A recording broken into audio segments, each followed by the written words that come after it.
So I want to thank you for coming today and chatting with me. If you can start off, tell me a little bit about yourself, your background, who you're working with today, it'd be great. Sure. My name is Russell Barnett. I'm the Managing Director and Chief Marketing Officer for MyMo Mochi Ice Cream. MyMo Mochi Ice Cream is a brand of mochi ice cream that launched in 2017 and sort of fundamentally changed the landscape of snacking and the frozen novelty aisle. We'll talk a little bit more about that as we get into this thing. My background has really been on category creating brands that have been available to the masses. Started my career early on with Mike's Hard Lemonade and taking that brand from zero to a couple $100 million, and then being able to transition over to pop chips, really creating the pop chip or better for you snack category, chip category. We took that business from zero to a little over $100 million in the US, UK, and in Canada, sold that off to Verlinvest, who's a TSG-backed company.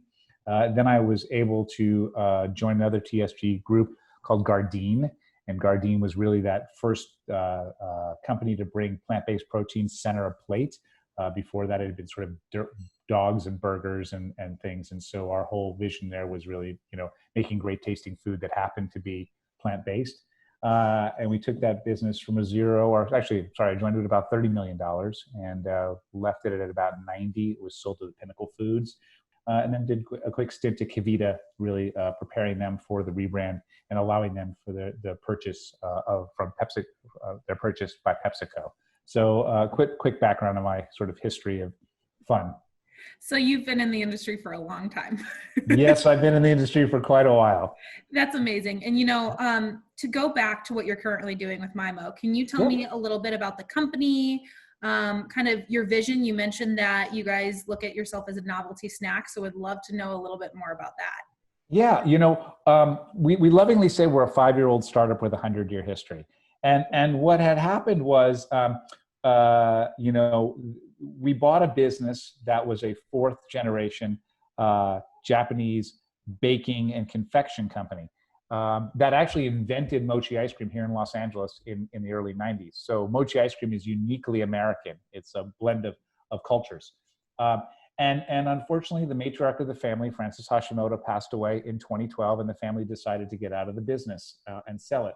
So a private equity group named Century Park Capital purchased the company with the investment thesis of bringing mochi to the masses. And then people said, mochi to the masses, never heard of it. And our point of view was exactly. And so what we went about doing was really creating a brand that was accessible to everyone in every way. People had really had a mochi ice cream at a Japanese restaurant, or they bought it at Trader Joe's or something like that. And they had these great positive experiences in 25 years of sort of love and affection, but it just wasn't available everywhere you shopped. So what we thought would be important was to create a brand that was more accessible, and we launched the MyMo brand. And our belief was simple. We knew that consumers could only really deal with one step change, and that step change in our case was sort of this idea of chewing your ice cream. And for us, chewing our ice cream was great, but it's also really weird. And we love conflict and brand. And so for us, it was all about keeping that weird. And that was the one step change for our consumers. Then we went about just making sure everything was lined up. So we moved away from this really heavy Japanese inspiration to Asian inspiration. We gave it a name people could pronounce, MyMo Mochi Ice Cream. So very simple. We then looked at our flavor profiles, and I didn't grow up with black sesame, and I didn't grow up with red bean, and I didn't grow up with yuzu, but I did grow up with vanilla chocolate and strawberry.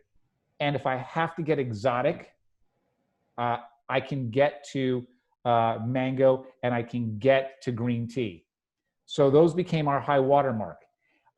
Then it was about leaning into the experience. Now, mochi ice cream is sweet rice dough wrapped around premium ice cream. It's handheld, it's portion controlled, it's 4 bites, 100 calories, and you're out. It's a great transaction. But it's an experience. It's that duality, that bitexturality in your mouth. And for us, knowing that experience was so important, and the color that was so important, we leaned into that. So instead of packaging when, in the early 2010s and the like, people like Kashi put their packaging in white background and the product was haloed and everything looked like it was like a museum piece and you didn't want to touch it. And we knew we wanted people's hands on our mochi balls. And so it was about leaning into color and then leaning into experience. So the packaging is bright and vibrant. And from an experiential period, we looked at how do we adjust the retail environment and came up with these Mochi Bars that allowed people to get their hands on our Mochi balls. And we ran like hell. And so we're here 4 years into, just coming up on our 4th year. MyMo is now in about 30,000 retailers from zero. We created the Mochi ice cream category within frozen novelty. We're now 80%. So 8 out of every $10 spent on Mochi ice cream is MyMo. There is no category without us.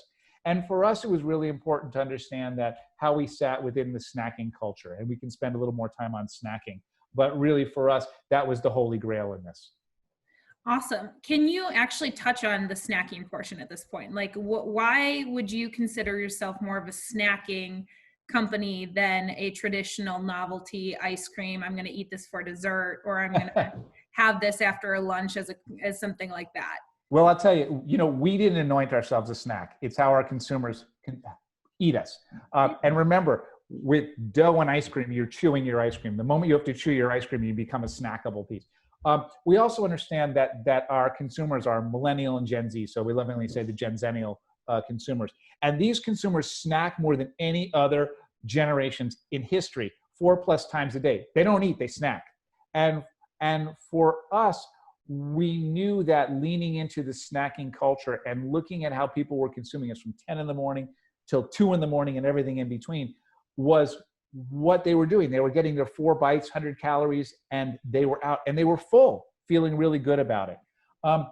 The other piece that was really important for us to understand was that we looked at frozen novelty, and frozen novelty was flat or declining for years. We lovingly say the stick is dead. And really there has been no innovation brought to the novelty space until MyMo came in. And that's where you started to see, we're outselling Ben and Jerry's, their novelties. Like we're a top 20 brand, 5% of, top 5% of all brands being sold out there.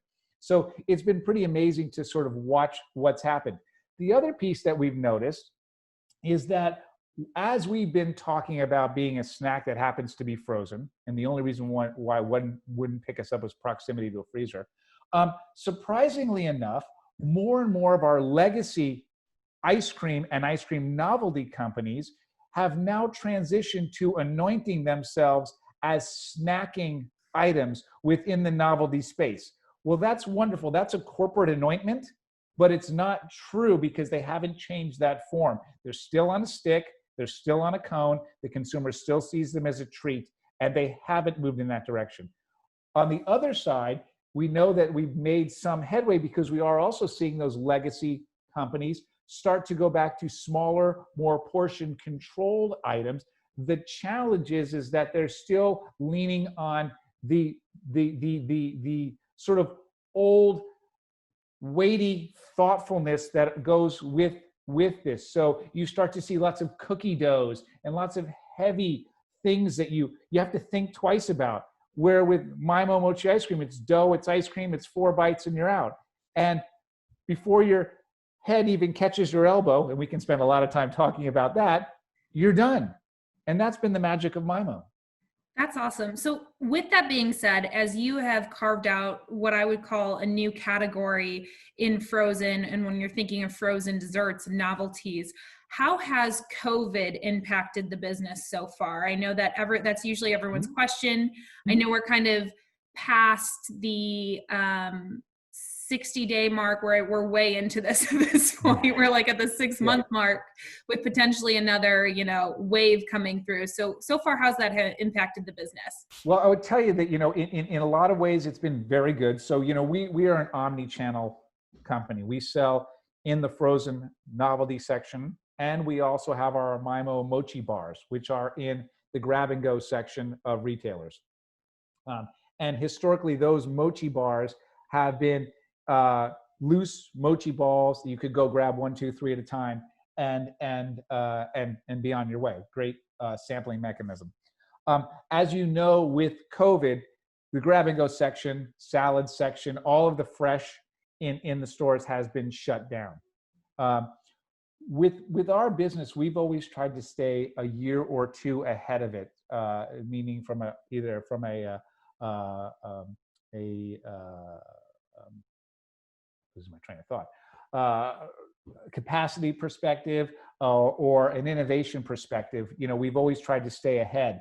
And with this, it was no different. We knew a year ago that the idea of loose mochi balls in an open container where people could put their hands in and out was not a sustainable way of going to scale a business. We knew some people were skeeved out about opening things and putting hands in and tongs and whatever.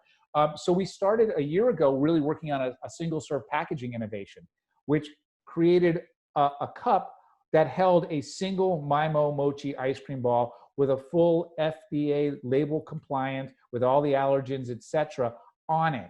And COVID came along and all of our mochi bars got pulled off.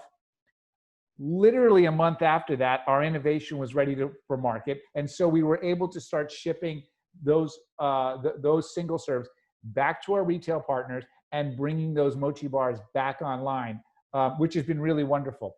The other piece that has allowed us to do is that single pack allowed us to move into a 2-pack.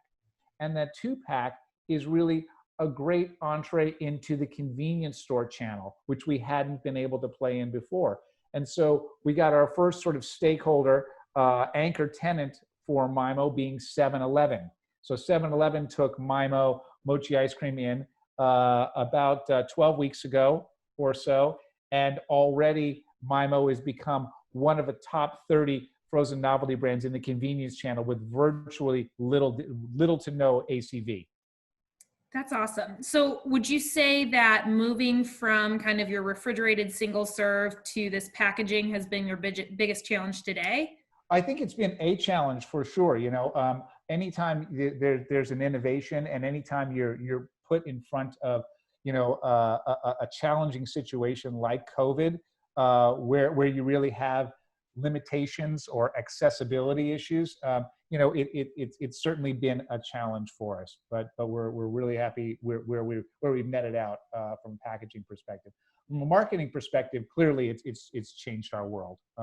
You know, the idea of a big part of our business has always been the experiential part, which is, you know, putting people's hands and mouths on MyMo Mochi Ice Cream. And with that challenge, you know, we've really had to, you know, really take down a lot of our experiential opportunities and transition much more to a digitally focused way of communicating with our consumers and really giving them tools to create their own experiences at home with things like our championship games for National Ice Cream Month and the like. That's awesome. So to kind of touch on that, how are you acquiring, would you say, new customers who don't really know what mochi is? And since probably a lot of demos have been done in the past, how's that changed a bit? Well, the amazing thing about MyMo is a lot of our experiences actually happen through the Mochi Bars because it's a paid profitable sampling mechanism. We have about 3,000 of those around the country in every major retailer, from a Kroger, a Safeway, a Wegmans, and the like. So the idea that you can go in, see it, and experience it is happening sort of organically, if you will. The other piece of that is we've got a really, really strong digital presence, and our consumers are digital natives, and so the idea that they're finding us on their favorite social platform is exactly as we expected it to be. Clearly, we've leaned a lot more into our influencer partners as well to really help bring some awareness around the brand and what MyMo Mochi Ice Cream is and how to consume it. And then the last piece of that is obviously, you know, our PR partners are, you know, always looking for something interesting and different to talk about and write about. And so whether it be, any consumer magazine or in business press or whatever the like, as you're creating categories, if you're doing what Chobani did to yogurt, what Oatly's doing to dairy, what Kind did to bars, MyMo's doing to the frozen novelty category. And so there's a lot of reasons for people to sort of pay attention. Yeah, no, I totally agree. And I know that you guys have always been something that I like to enjoy on the shelves. And so where would you say, outside of maybe the frozen section, or kind of what's next, where's your biggest opportunities that you see today?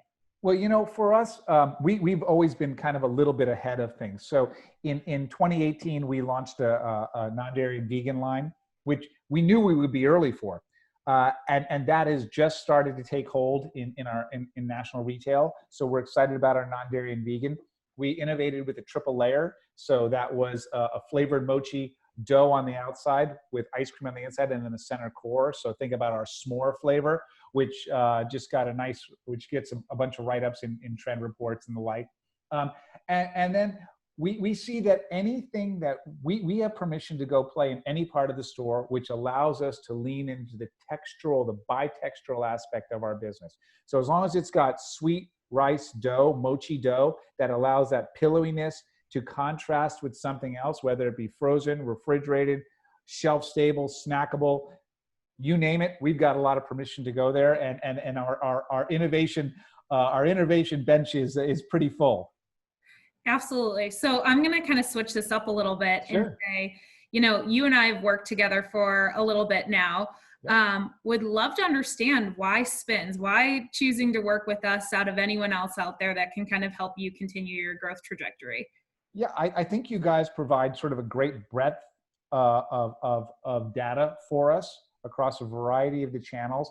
I also think you guys make it really easy for us to access our data in a compelling way. And the last piece of it is, I would tell you that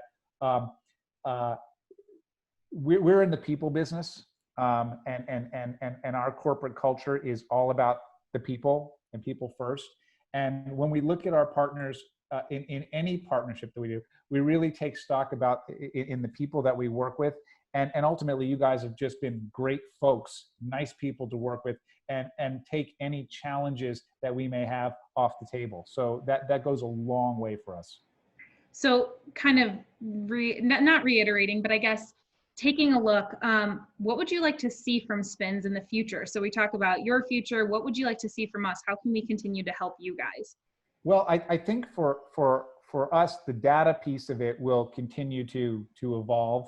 And I think the other piece of it is ensuring that, for us, as we create a new category, as we talk about our business in a certain way, and we watch the evolution as the consumers anoint us as unique and different, that the brand and the category is categorized in a unique and different way, so that it really does stand out as its own. I think for us, we always want to make sure that that the credit, that all the effort that we're putting into this, and how consumers are fundamentally changing their snacking because of what we're doing is reflected in the data pool, so we can continue to tell our story to our retail partners. That's awesome. And I appreciate it. Now I have two more questions for you. One of the second to last one is, overall, what is your long range vision for MyMo today? Well, we've always said we were going to create a snack platform. We've always said that Mochi Ice Cream is our proof of concept. And we'll continue to run with that. The business is running at about a $350 million retail sales run rate in the next couple of years. And we really do sort of play in that upper echelon of brands that what we deem once in a decade phenomena. And so I think for us, it's just making sure that we don't let ourselves down, but more importantly, we don't let our consumers down by putting out things that just don't make sense, don't resonate, and ultimately don't bring play to their world. Awesome. I love it. Now, the last question that I have for you is that there are going to be people here watching that are in all different sizes of brands, anywhere from starting up all the way to, multi-billion dollar brands probably watching this. So what's your advice or what kind of advice can you give to someone in the industry looking out and watching this today? It's really damn hard. But anybody who's watching this knows that. Look, what I'd say I would say I'd sort of flip that question a little different is, what advice would I give myself if I was a little younger, and sort of things that I've started taking to task here at MyMo is, number one, make sure it's fun. If it's not fun, don't do it. I mean, easier said than done, but I would tell you I'm having more fun than I should be allowed to. The second piece of it is, we all believe what we're doing is really, really important, but we're not doing important stuff in this world. The folks who are on the front lines with COVID, who are really curing disease, who are really taking care of people in a very meaningful way. These guys are the real heroes, and what they do every day really does matter. And what we do every day, while it may seem like it matters, give yourself a little bit break, give yourself a little air, give yourself a little air and permission to breathe is the second piece. And then the third piece I'd say is, for us, we really reward bravery. And being in a business that is, I'll deem it early stage from a category perspective. We've gotten really comfortable being uncomfortable, and so for us, it works for us. And I would tell you that continue to push yourself. It'll bring tremendous rewards. Well, Russell, I really appreciate you sitting here and chatting with me today, telling me all about the brand, about where you guys are headed to, and how why you chose Spins. I mean, overall, it's great. So I appreciate your time with us today. Thank you so much. I really appreciated taking the time with you. Awesome. Thank you. All right. Have a good day. You too.